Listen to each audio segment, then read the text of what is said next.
खानेवाल कौमी शाहराह पर निजी हैचरी चिकन फीड फैक्ट्री के वेयर हाउस में अचानक आग भड़क उठी। लम्हे बा लम्हा आग की शिद्दत में इजाफा होता जा रहा है। निजी ग्रुप ऑफ इंडस्ट्रीज के मालिक की मियां जावेद की अचानक वफात के बाद दर्जनों केनालों पर मुहित फार्म हाउस को वेयर हाउस में तब्दील कर दिया गया था। कौमी शाहराह खानेवाल 3 कसी के नजदीक कई कनाल पर मुहित निजी ग्रुप ऑफ इंडस्ट्री का फार्म हाउस जिसे वेयर हाउस में तब्दील किया गया था, इसमें आज सुबह अचानक इंतहाई शदीद आग भड़क उठी। आग की शिद्दत में इजाफे के साथ इलाके में खौफ व हिरास भी फैल रहा है।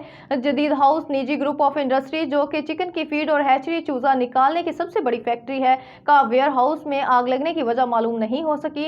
रेस्क्यू हुकाम आग बुझाने के बाद ही आग की वजह बता सकते हैं। ताहम इंतजामिया की तरफ से अभी तक कोई ऑफिसर मौके पर नहीं पहुंचा और ना ही ये पता चल सका है कि अंदर कितने अफराद मौजूद थे। आग बुझाने का सिलसिला शुरू होने जा रहा है। रेस्क्यू फायर फाइटर अपनी पोजीशंस पर काम शुरू कर रहे हैं।